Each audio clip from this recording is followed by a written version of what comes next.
Rekan kerja saya pikir saya menjalani hidup terbaik karena saya selalu muncul tersenyum dan rapi. Yang tidak mereka tahu adalah saya belum makan makanan nyata selama 3 hari. Saya berjalan dengan kopi dan roti gulung sisa. Saya mengirim uang kepada ibu saya setiap bulan meskipun saya hampir tidak mampu membayar ongkos bus. Dia cacat dan butuh bantuan, jadi saya berpura-pura saya baik-baik saja. Mendengar suara bangganya lebih menyakitkan daripada perut kosong saya. Teman sekamar saya pikir saya diet ketika saya melewatkan makan. Dia tidak tahu saya memilih antara belanja dan membayar tagihan telepon minggu ini. Kami hidup bersama tapi realitas finansial kami terpisah jauh. Pusing menyerang saya selama shift makan malam sibuk. Saya bersandar di stasiun layanan, tersenyum melalui putaran, dan terus mengambil pesanan. Pelanggan memuji energi saya, tidak tahu itu adrenalin murni dari kelaparan. Saya menghitung tip di kepala sepanjang malam, berdoa kami akan cukup sibuk untuk menutupi sewa saya. Ketika meja pergi tanpa memberi tip, saya merasakannya secara fisik. Hidangan pembuka sisa mereka lebih mahal daripada anggaran makanan saya. Ibu saya menelepon menangis karena cek cacatnya terlambat. Saya mengirimnya $50 terakhir saya meskipun saya membutuhkannya untuk belanja. Mendengar kelegaannya sepadan dengan rasa lapar yang akan saya rasakan besok. Pelanggan tetap Tuan Johnson memperhatikan saya selalu menjadi sukarelawan untuk tugas bersih-bersih. Dia bertanya mengapa saya pulang terlambat ketika semua orang buru-buru pulang. Saya tidak mengatakan padanya itu untuk makanan staf sisa. Tuan Johnson menunggu saya setelah tutup suatu malam. Saya tahu tatapan lapar itu, katanya dengan tenang. Saya memakainya selama 5 tahun. Pengakuannya membuat saya menangis tepat di meja kotor yang saya lap. Dia menjelaskan bahwa melayani meja adalah keterampilan, bukan hukuman. Anda belajar keterampilan orang senilai 6 angka, katanya. Anda hanya menerapkannya pada aliran pendapatan yang salah. Usaha sampingan pertama saya adalah mengajar pelayan baru cara memaksimalkan tip. Tuan Johnson mengirim saya pelatihan restorannya.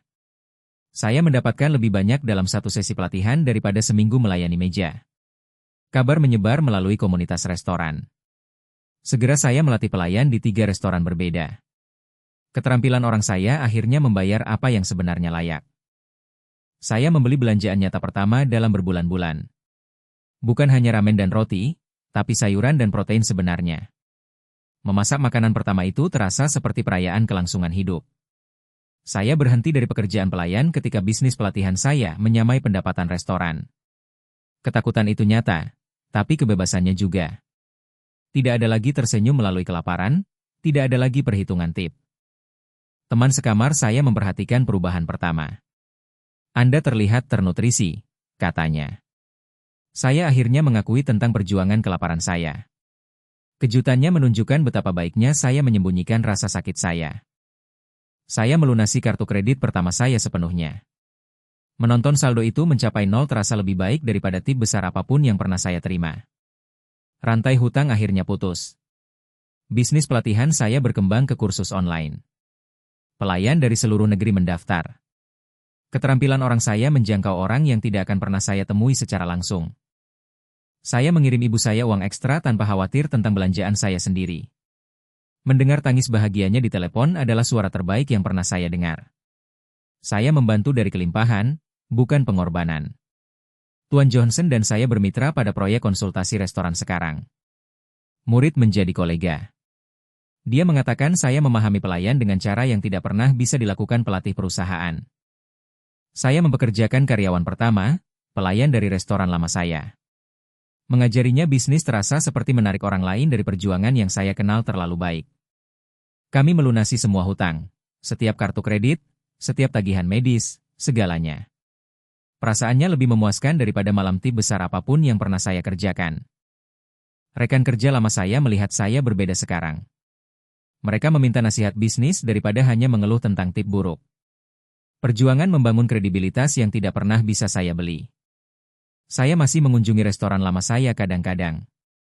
Pelayan baru memiliki tatapan lapar sama yang saya pakai dulu. Saya tersenyum mengetahui saya membangun jalan keluar daripada hanya bertahan. Bisnis saya sekarang mempekerjakan 6 orang dari industri restoran. Setiap rekrutan terasa seperti menciptakan peluang daripada hanya mengambil pesanan. Kami membangun jenis karir layanan yang berbeda. Saya makan 3 kali sehari sekarang tanpa menghitung biaya. Makanan adalah nutrisi, bukan krisis finansial. Pergeseran psikologis terjadi secara bertahap tetapi sepenuhnya. Ibu saya mengunjungi dan melihat kulkas penuh saya untuk pertama kalinya. Dia menangis melihat putranya akhirnya makan dengan benar.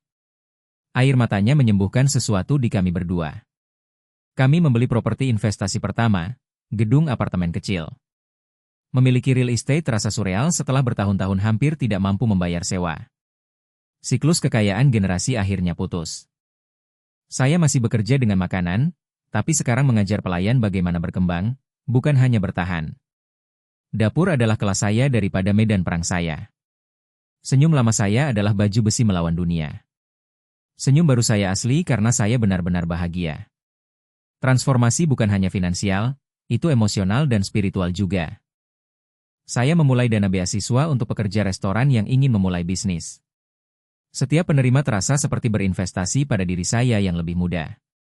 Kelaparan mengajari saya menciptakan kelimpahan. Teman sekamar saya dan saya adalah teman sejati sekarang, bukan hanya orang asing yang hidup bersama. Ketegangan finansial hilang, digantikan oleh koneksi sejati. Kemiskinan mengisolasi, kelimpahan menghubungkan. Saya masih lapar kadang-kadang, tapi sekarang itu isyarat fisik, bukan krisis eksistensial. Perbedaan antara butuh makan siang dan butuh kelangsungan hidup adalah segalanya. Bisnis saya mengajar pelayan untuk melihat keterampilan mereka sebagai pembangun kekayaan yang dapat ditransfer. Setiap siswa yang keluar dari perangkap industri terasa seperti kemenangan lain melawan perjuangan. Saya membawa ibu saya liburan bulan depan, perjalanan nyata pertama kami bersama. Tidak ada stres anggaran, hanya merencanakan petualangan. Kegembiraannya lebih baik daripada kesuksesan bisnis apapun. Pelayan yang belum makan dalam 3 hari belajar bahwa nutrisi sejati datang dari tujuan, bukan hanya makanan. Beri makan mimpi Anda terlebih dahulu, dan tubuh Anda akan mengikuti. Rekan kerja saya tahu saya yang sebenarnya sekarang, bukan hanya pelayan tersenyum, tapi pengusaha dan mentor. Topeng hilang, digantikan oleh koneksi otentik. Saya masih melayani kadang-kadang di acara amal. Gerakannya sama, tapi perasaannya sama sekali berbeda. Layanan dari kelimpahan tidak terasa seperti layanan dari keputusasaan. Setiap makanan yang saya makan sekarang terasa seperti perayaan seberapa jauh saya telah datang.